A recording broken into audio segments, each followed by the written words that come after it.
নমস্কার, নিউজ ভ্যানগার্ডের পর্দায় প্রত্যেককে স্বাগত জানাচ্ছি। এই মুহূর্তে আপনাদের সাথে আমি রয়েছি অঙ্কিতা। চোখ রাখছি এই মুহূর্তের গুরুত্বপূর্ণ সংবাদের দিকে। প্রথমে নজর রাখছি রাজ্যের খবরের দিকে। বৃদ্ধ ভাতা যা বৃদ্ধদেরকে দেওয়া হয়ে থাকে, কিন্তু সেই বৃদ্ধ ভাতা থেকে বঞ্চিত হচ্ছেন রাজ্যের মানুষজন। এমনই কিন্তু অভিযোগ এবার উঠে এসেছে সদর মহকুমা কাঞ্চনমালা লক্ষ্মীছড়া এলাকায়, যেখানে অভিযোগ রয়েছে তিনবার ভাতার আবেদন করেও মিলেনি বিধবা ভাতা। বিধবা ভাতার জন্য রাজ্য সরকারের কাছে আর্জি জানালেও এখনো পর্যন্ত কোনো ধরনের কোনো সহযোগিতা করা হয়নি।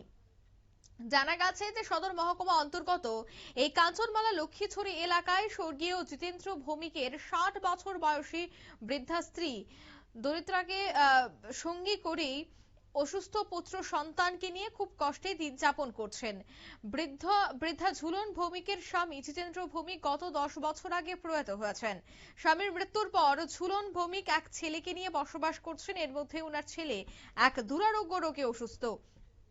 এজন্য বৃদ্ধা ঝুলন ভৌমিকও বয়সের ভারে কোনো কাজকর্ম করতে পারেন না। বৃদ্ধা ঝুলন ভৌমিক বিগত সরকারের আমল থেকে শুরু করে এই আমল অর্থাৎ ডাবল ইঞ্জিনের আমলেও একাধিক বিধবা ভাতার জন্য আবেদন জমা দিলেও এখনো পর্যন্ত তার ভাগ্যে জুটেনি এই বিধবা ভাতা। শেষ পর্যন্ত তিনি সংশ্লিষ্ট দপ্তরের প্রতি বিশ্বাস হারিয়ে হতাশ হয়ে বাড়িতে বসে রয়েছেন। বৃহস্পতিবার সকালে বৃদ্ধা ঝুলন ভৌমিক সংবাদ মাধ্যমে দ্বারস্থ হয়ে ওনার জীবনের অসহায়ত্বের এবং দরিদ্রতার কথা তুলে ধরেন। কি বলছেন শোনাবো। আমার সময় পেয়েছে ধরো না পূর্বাধার 2 বছর 2.5 বছর। এর আগে আমি একবার বাতা জমা দিচ্ছি, ও দিচ্ছেন সিজেন্টের কাছে বুঝাইয়া পড়তে বলে চ্যালেঞ্জার দিল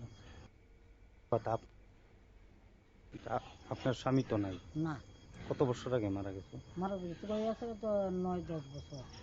কি নাম আছিল আপনার? জিতেন্দ্র ভূমি। এখন মানে আপনার পরিবারে কেটা কেটা আছে? এখন আমরা মা পুত 2 জন। আপনার ছেলে তো অসুস্থ। হ্যাঁ। আপনার সংসার এখন কিভাবে চলে? কিভাবে চলে ওই অন্তরে দিলা চাল জোগাড় করতে যার রেশন চালটা আনি এ বাদ যাও কিন্তু টুকটাক করিয়ে খাই, নাইলে কষ্ট করে খেতাছি। একসময় লবণ তো খাওয়ান লাগে, একসময় মরিচ ভেঙে খাওয়ান লাগে। আপনার নাম কি? এই এলাকাটার নাম? লক্ষ্মীছড়া ধরে। আচ্ছা, পঞ্চায়েত কোন? আপনারা শুনলেন, অর্থাৎ এই বিধবা মহিলা তিনি কিন্তু তার ভাতা কেন পাচ্ছেন না বা তিনি যে বঞ্চিত সে কথাটাই তুলে ধরেন। তবে এখন দেখার বিষয় সংবাদ সম্প্রচার হবার পর সরকার কোনো ব্যবস্থা গ্রহণ করে কিনা। তিনি আরো জানিয়েছেন যে অর্থের অভাবে ভালো কিছু খাবার খেতে পারেন না, বেশিরভাগ সময় খালি পেটেই তাদেরকে থাকতে হয়। অসুস্থ ছেলে ওনার একমাত্র সম্বল। এখন দেখার বিষয় সংশ্লিষ্ট কর্তৃপক্ষ ওনার এই ভাতা জোগাড় করে দিতে কোনো ধরনের কোনো উদ্যোগ গ্রহণ করে কিনা। নিয়ে নিচ্ছি ছোট্ট একটি বিজ্ঞাপন বিরতির সঙ্গে থাকুন।